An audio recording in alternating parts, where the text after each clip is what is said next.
नाजरीन अस्सलाम वालेकुम। मैं हूँ हाफिज़ एहसान इलाही और मेरे साथ हैं मोहम्मद असगर लकी साहब, हाई ग्रीन केमिकल। आज हम आपको बताते हैं कि सल्फर, पोटाश और दानेदार का क्या किरदार है ज़मीन में। तो असगर भाई आपको समझाएंगे इस बारे में। अच्छा, जैसे मतलब हमारे इससे पहले जो वीलॉग है उसमें भी हमारी बात हुई थी तीन खादों की। एक खाद थी नाइट्रोजन, जिसे हम यूरिया की शक्ल में डालते हैं। दूसरी थी फास्फोरस, जिसे हम डीएपी या एनपी की शक्ल में डालते हैं। तीसरी जो मेन खाद थी वो थी पोटाश। पोटाश का हमने उस वीडियो में इस वजह जिक्र नहीं किया, वीडियो लंबी हो जानी थी। पोटाश का जी इतना ही ज़्यादा रोल है जितना हम डीएपी और यूरिया का रोल समझते हैं। और पोटाश जो है ना वो ज़्यादा बनाती है आपका वज़न। अगर फॉर एग्जांपल कोई फ्रूट है तो फ्रूट का जो साइज़ है वो पोटाश से बनाना है, और फ्रूट का जो कलर है, जो शाइन है, वो पोटाश में बनाना है। अगर वो फॉर एग्जांपल पोटैटो है तो पोटैटो का जो साइज़ है वो पोटाश ने बनाना है, ज़्यादा अच्छा साइज़ में ज़्यादा वज़न बनाना है। और अगर गंदम है तो गंदम का सिट्टे का जो दाना है उसको ज़्यादा अच्छे तरीके से भरना है पोटाश ने। सेम अगर छल्ली है मकई की तो उसकी जो कॉब है उसको उसने फिल करना है अच्छे तरीके से।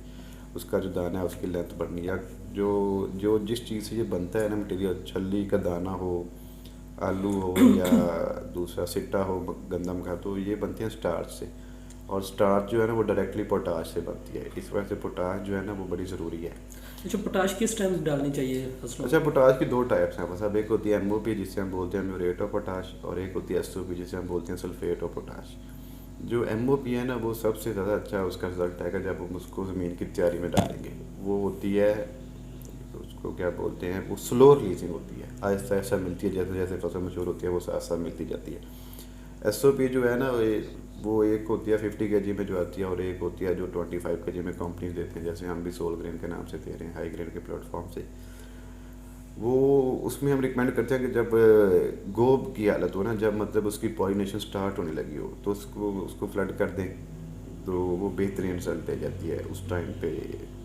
और अगर हमने उसको एमओपी भी शक्ल में डालना है तो फिर हम उसको बेसल डोज में ज़मीन की तैयारी में डालेंगे, तब उसका बेहतरीन रिजल्ट आएगा। और दूसरा क्या था आपका, सल्फ़र। सल्फर। हाँ जी, सल्फ़र। सल्फ़र भी ना पिछले कुछ सालों से ना वैसे ही एक खुराक है जैसा बन गया, जैसे एनपीके है, जैसे नाइट्रोजन, फास्फोरस और पोटाश है। वो इस वजह से क्योंकि हमारी ज़मीनें जो है ना वो अरसा दराज से वो यूज़ हो के DAP urea, DAP urea, DAP urea लगा के ना हमारी फसलों की जो पीएच है ना, जिसे आमतौर पे ज़मीन का बुखार कहते हैं, वो ज़्यादा हो गई है। वो हमारी एवरेज जो पीएच है ना वो 8.4 है या 8.5 है या 8.9 है, हालांकि जो नॉर्मल पीएच है वो 7 है। तो सल्फ़र का इस्तेमाल इस वजह से ज़्यादा बढ़ गया या इस वजह से ज़्यादा ज़रूरी हो गया क्योंकि ये सल्फ़र जो है ना ये वक्ती तौर पे पीएच जो है ना उसको कम करता है, जिसकी वजह से जो फसल जो होती है ना उसकी जो खुराक फिक्स होती है, जो ज़मीन के अंदर आप डालिए लेकिन आपकी ज़मीन फसल जो है वो खा नहीं पा रही, वो जैसे हम उसको सल्फ़र फ्लड करते हैं तो वो फौरी तौर पे उसको खा जाती है, जिससे वो फौरी तौर पे सल्फ़र का रिज़ल्ट भी नज़र आ जाता है 1-2 दिन बाद ही, कि मतलब जो है ना फसल का रंग बेहतर हो गया और फसल की ग्रोथ फास्ट हो गई, या कोई ऐसी फसल जो किसी वजह से किसी स्ट्रेस में हो तो वो कंट्रोल आ जाए। तो ये इस लिहाज से मतलब सल्फ़र जो है ना वो बड़ा लाजम जज़ो हो गया इस टाइम, जो है जुज़्व है इसकी खुराक का, पौधे की खुराक का। क्योंकि जो हम आम तौर पे होता ये है कि हम डीएपी यूरिया डाल रहे हैं लेकिन फसल को पता ही नहीं कि मुझे कोई खुराक मिल रही है। वो मकसद ये होता है कि वो फसल जो है वो तेज़ी से बढ़े, उसका रंग अच्छा हो, वो इस वजह से नहीं बढ़ती क्योंकि वो जाके फिक्स हो रही है ज़मीन में, वो पौधा खा नहीं पा रहा। तो पौधा वो तभी खाएगा जब हम उस पर सल्फ़र डालेंगे, और सल्फ़र जब डालेंगे सल्फ़र वक्ती तौर पर उसकी पीएच जो है वो न्यूट्रलाइज़ करेगी, जिसकी वजह से वो जाके खुराक खा लेगा और रिजल्ट दे देगा। इस वजह सल्फ़र बड़ा ज़रूरी हो गया है। इसके अलावा कोई और आपका? तीसरा हमारा दानेदार।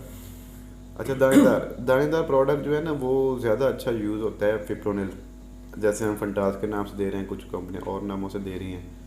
तो ये फिप्रोनिल दानेदार जो है ना 8 kg या 6 kg की शक्ल में होती है। ये ना पौधे की जो है ना कॉम्पलें उनमें डालते हैं। इसका मकसद होता है एक तो जो ये तनिक सुंडी आते हैं जो हम दूध बोरर कहते हैं, और दूसरा जो होता है इसका मकसद होता है कि ये इसमें पीजीआर इफेक्ट होता है।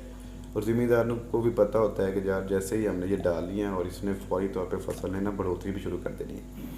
तो ये इस वजह से ज़रूरी है कि आप इसमें दानेदार को इस्तेमाल करें। दानेदार की कॉस्ट भी ज़्यादा हो गई है इस दफ़ा, लेकिन फिर भी ज़िम्मेदार को भी पता है सबसे अच्छा जो हल है ना बोरर का, वो तने की सुंडी का, वो है इसका ही दानेदार सी है। और इसके डालने से एक तो आपको सुंडी का कंट्रोल मिलता है, दूसरा आपको पीजीआर इफेक्ट होता है इसमें, प्लांट ग्रोथ रेगुलेटर। उससे जो फसल है ना उसका टोरा बेहतर होता है, बढ़ोतरी बेहतर हो जाती है और सीपीदार जो है ना वो ज़्यादा उसको पसंद करता है। और इसका यही मोड ऑफ एक्शन है। इन केस अगर दानेदार नहीं डाल सकते तो इसकी अल्टरनेट स्प्रे आ गई है हमारे पास, जैसे मोनेट है और वो भी विप्रोनिल है 30 ग्राम में। उसके अलावा हमारे पास फॉल आउट है, वो भी एक ऐसी केमिस्ट्री है जो तने की सुंडी के लिए बड़ा अच्छा रिजल्ट देती है। टॉप गन है हमारे पास, वो भी बड़ा अच्छा रिजल्ट देती है। लेकिन दानेदार भी है हमारे पास, दानेदार ज़रूरी है। अगर दानेदार नहीं डाल सकता कोई बंदा फिर जाके वो उसको ऐसे प्लान कर ले। थैंक यू असगर भाई। आज असगर भाई ने आपको बताया कि पोटाश, सल्फर और दानेदार का इस्तेमाल कैसे किया जाता है, तो आप इस पर लाजमी कीजिएगा, आपको बहुत ज़्यादा फ़ायदा होगा। लाजमी इस पर अमल कीजिएगा, आपको बहुत ज़्यादा फ़ायदा होगा। असगर भाई ने प्लांट प्रोटेक्शन में यूनिवर्सिटी ऑफ फैसलाबाद एग्रीकल्चर से एमफिल किया हुआ है, तो उनका तजर्बा भी है और उनकी अपनी कंपनियां हाई ग्रेन केमिकल के नाम से, और उनका एक्सपीरियंस भी है। तकरीबन उनका 15 से 20 साल एक्सपीरियंस है इस फील्ड में।